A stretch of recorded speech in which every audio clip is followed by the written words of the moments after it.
நாங்கள் அடுத்ததாக பார்க்க போகிறது இப்போ மாணவர்கள் நாங்கள் இப்போ முழு பேண்ட் எங்கே அரேஞ்ச் பண்ணியிருக்கிறேன். இப்போ வாக்கிங் போகும்போது இந்த இன்ஸ்ட்ருமெண்ட் போய்கிட்டு இருக்கையிலே நினைக்கிறேன் இடர்படுறது கூட இருக்கும்.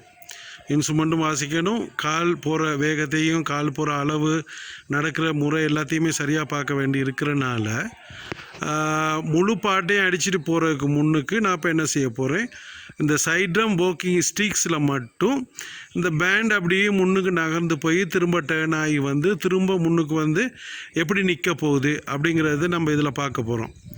அந்த ஸ்கில்ஸ் சரியாக எடுத்துக்கிட்டோம்னு சொன்னால் பிறகு இன்ஸ்ட்ருமெண்ட்டை வாய்ச்சிட்டு சைட் ட்ரம், பேஸ் ட்ரம், சிம்பிளோட மெலோடிக்கும் சேர்ந்து முழு பேண்ட் எப்படி வாய்ச்சிக்கிட்டு நடப்பாங்க அப்படிங்கிறத நாங்கள் பார்க்க போகிறோம். இப்போ நாங்கள் முதல் பார்க்க போகிறோம் என்னென்னு சொன்னால், முழு பேண்டும் வாசிக்காமல் ஸ்ட்ரிக்ஸ் கவுண்ட்ஸ்லேயே முழுமையாக பேண்ட் முன்னுக்கு போயிட்டு எப்படி டேர்ன் ஆகி வந்து திரும்ப அடிக்கிறாங்க அப்படின்னு பார்க்க போகிறோம். ரைட், கொமாண்ட் ஆரம்பிக்க பார்ப்போம்.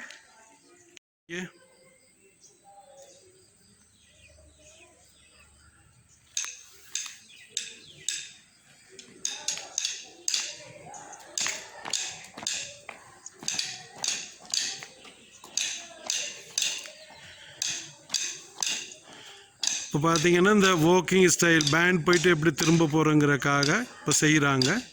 அடுத்து கொமாண்டர் தன்னுடைய கொமாண்டிங் கொடுத்தோன்னா பேண்ட் மூவ் ஆகும்.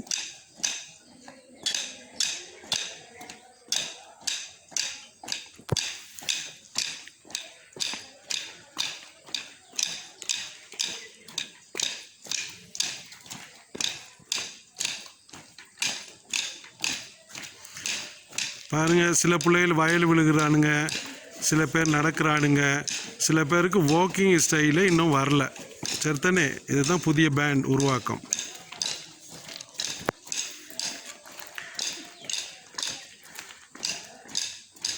இப்போ பேண்ட் டேர்னிங் ஆகுது. பார்ப்போம் என்ன செய்து கொண்டு முடிக்கிறாங்கன்னு பார்ப்போம்.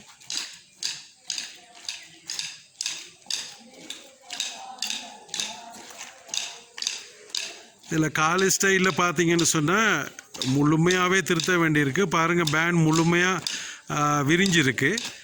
இப்போ அதுக்கு என்ன செய்யணும்னு சொன்னால், எப்படி ஆரம்பித்து போனாங்களோ அதே மாதிரி வரணும். அப்போ இந்த இன்ஸ்ட்ரக்ஷன் அறிவுறுத்தல்கள் மாணவர்களுக்கு திரும்ப வழங்க வேண்டி இருக்குது. இப்போ பேண்ட் மேலே போகுது, போயிட்டு திரும்ப டேர்ன் ஆகுவாங்க. பாருங்கள்,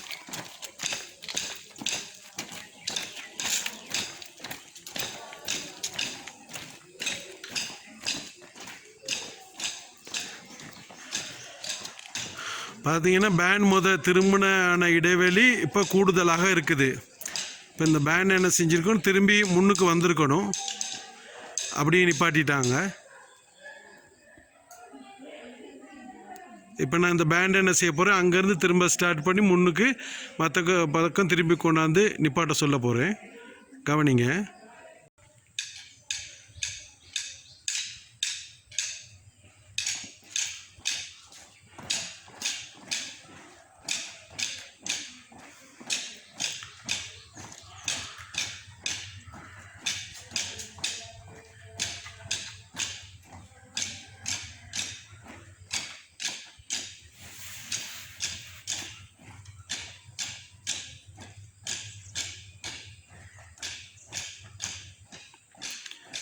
இப்போ போன பேண்ட் அங்கேருந்து டேர்ன் ஆகி வந்திருக்குறாங்க.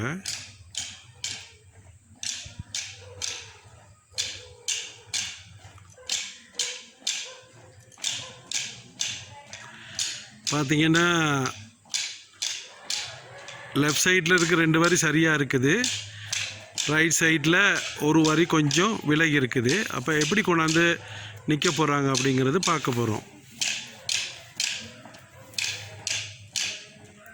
இப்போ பேண்டை கொண்டு வந்து ஃபினிஷ் பண்ண போகிறேன். சரி, இப்போ ஃபினிஷ் பண்ணியிருக்கிறாங்க. இப்போ இதில் பார்த்தீங்கன்னு சொன்னால், இப்போ இந்த ஸ்கில் இப்போ பேண்ட் முழுமையாக வாய்ச்சிட்டு போகலே நடங்க அப்படின்னு சொன்னீங்கன்னு சொன்னால் நிறைய பின்னிடுவானுங்க. அப்போ இதில் நான் என்ன பயன்படுத்திய நுட்பம் அப்படின்னு சொன்னால், இன்ஸ்ட்ருமெண்ட் முழுமையாக வாசிக்காமல் சைட் ட்ரம் கவுண்டிங்கோட மட்டும் கொமாண்டிங்கில் கொமாண்டர் எப்படி அறிவுறுத்தல் கொடுக்குறாரோ அந்த மாதிரி ஒரு பேண்டை கொண்டு போய் எப்படி கொண்டாந்து திரும்ப நிப்பாட்டுறது அப்படிங்கிற திறனை தான் நான் இன்றைக்கி வழங்கியிருக்கிறேன். இப்போ இதுக்கு பிறகு நாங்கள் அடுத்து பார்க்க போகிறோம் முழு இன்ஸ்ட்ருமெண்ட்டோட வாய்ச்சி பார்க்கும்போது எப்படி அப்படிங்கிறத. ஓகே.